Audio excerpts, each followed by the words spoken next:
ಬನ್ನಿ ಪನ್ನೀರ್ ಬಟರ್ ಮಸಾಲ ಮಾಡೋದು ಹೇಗೆ ಅಂತ ನೋಡ್ಕೊಳ್ಳೋಣ. ಫ್ರೈ ಪ್ಯಾನ್ಗೆ ಇವಾಗ ಒಂದು 2 ಸ್ಪೂನಷ್ಟು 1-2 ಟೇಬಲ್ ಸ್ಪೂನಷ್ಟು ಎಣ್ಣೆ ಹಾಕ್ಕೊಳ್ಳೋಣ. ಜೀರಿಗೆ ಸ್ವಲ್ಪ, ಚಕ್ಕೆ 2, ಲವಂಗ 2, ಏಲಕ್ಕಿ 1 ಪಲಾವ್ ಎಲೆ ಹಾಕ್ಕೊಳ್ಳೋಣ. ಇವಾಗ ಒಂದೇ ಗೋಡಂಬಿ ಒಂದು 10ರಿಂದ 13 ಗೋಡಂಬಿ ಹಾಕ್ಕೊಳ್ಳೋಣ. ಇವಾಗ ಸ್ವಲ್ಪ ಇದನ್ನು ಚೆನ್ನಾಗಿ ಫ್ರೈ ಮಾಡ್ಕೊಳ್ಳೋಣ. ಇವಾಗ ಒಂದು ಸ್ವಲ್ಪ ಶುಂಠಿ ಬೆಳ್ಳುಳ್ಳಿ ಪೇಸ್ಟು 1-1.5 ಸ್ಪೂನಷ್ಟು ಶುಂಠಿ ಬೆಳ್ಳುಳ್ಳಿ ಪೇಸ್ಟ್ ಹಾಕ್ಕೊಳ್ಳೋಣ. ಸ್ವಲ್ಪ ಫ್ರೈ ಮಾಡಿಕೊಂಡು ಇವಾಗ 3ರಿಂದ 4 ಟೊಮೊಟೊ ತೊಗೊಂಡಿದ್ದೀನಿ ನಾನು. ಅಂದರೆ ಸಣ್ಣವಾದರೆ 3 ತೊಗೊಳ್ಳೋದು, ದಪ್ಪವಾದರೆ 3 ತೊಗೊಳ್ಳೋದು, ಸಣ್ಣದಾದರೆ 4 ತೊಗೊಳ್ಳೋದು. 4 ಟೊಮೊಟೊ ತೊಗೊಂಡಿದ್ದೀನಿ.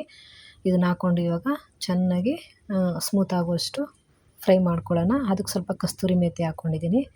ಇವಾಗ ಇದನ್ನು ಚೆನ್ನಾಗಿ ಸ್ಮೂತ್ ಆಗೋವರೆಗೂ ಸ್ವಲ್ಪ ಫ್ರೈ ಮಾಡ್ಕೊಳ್ಳೋಣ. ನೋಡಿ ಚೆನ್ನಾಗಿ ಫ್ರೈ ಆಗ್ತಾಯಿದೆ. ಇವಾಗ ಇದಕ್ಕೆ 2 ಹಸಿರು ಮೆಣಸಿನ್ಕಾಯಿ ಮುರಿದು ಹಾಕಿದ್ದೀನಿ. ಖಾರ ಸ್ವಲ್ಪ ಸ್ಪೈಸಿಯಾಗಿರಲಿ ಅಂತ ಇವಾಗ ಅರಿಶಿನ, ಖಾರದ ಪುಡಿ ಮತ್ತು ಜೀರಿಗೆ ಪುಡಿ ಹಾಕಿದ್ದೀನಿ. ಎಲ್ಲ ಒಂದೊಂದು 1/4 ಸ್ಪೂನಷ್ಟು. ಮೆಣಸಿನ್ಕಾಯಿ ಪುಡಿ ಮಾತ್ರ 1 ಸ್ಪೂನ್ ಹಾಕಿದ್ದೀನಿ. ಇದು ನೋಡಿ ಇವಾಗ ಚೆನ್ನಾಗಿ ಸ್ಮೂತ್ ಆಯಿತು. ಇಷ್ಟು ಇವಾಗ ಬೇಯಿಸ್ಕೋಬೇಕು. ಇವಾಗ ಸ್ಟವ್ ಆಫ್ ಮಾಡ್ಕೊಂಡು ಪೇಸ್ಟ್ ಮಾಡ್ಕೊಳ್ಳೋಣ ಅದನ್ನು. ಇವಾಗ ಬಾಣಲೆ ಇಟ್ಕೊಂಡು ಇಲ್ಲಿ ಇದಕ್ಕೆ ಎಣ್ಣೆ ಹಾಕಿ ಜೀರಿಗೆ ಹಾಕ್ಕೊಂಡಿದ್ದೀನಿ.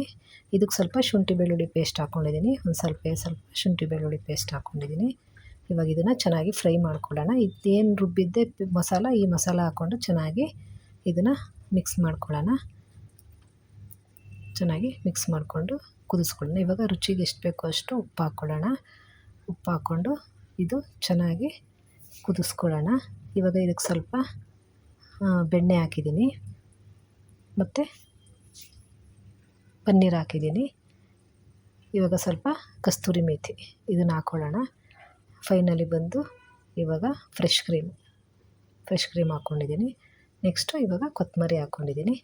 ಇವಾಗ ಇದನ್ನೆಲ್ಲ ಚೆನ್ನಾಗಿ ಮಿಕ್ಸ್ ಮಾಡೋಣ. ಸೂಪರಾಗುತ್ತೆ, ಟೇಸ್ಟಿಯಾಗುತ್ತೆ. ಪನ್ನೀರ್ ಬಟರ್ ಮಸಾಲ ತುಂಬ ಚೆನ್ನಾಗಿರುತ್ತೆ. ನೀವು ಒಂದ್ಸಲ ಟ್ರೈ ಮಾಡಿ ನನಗೆ ಕಮೆಂಟ್ ಮಾಡಿ.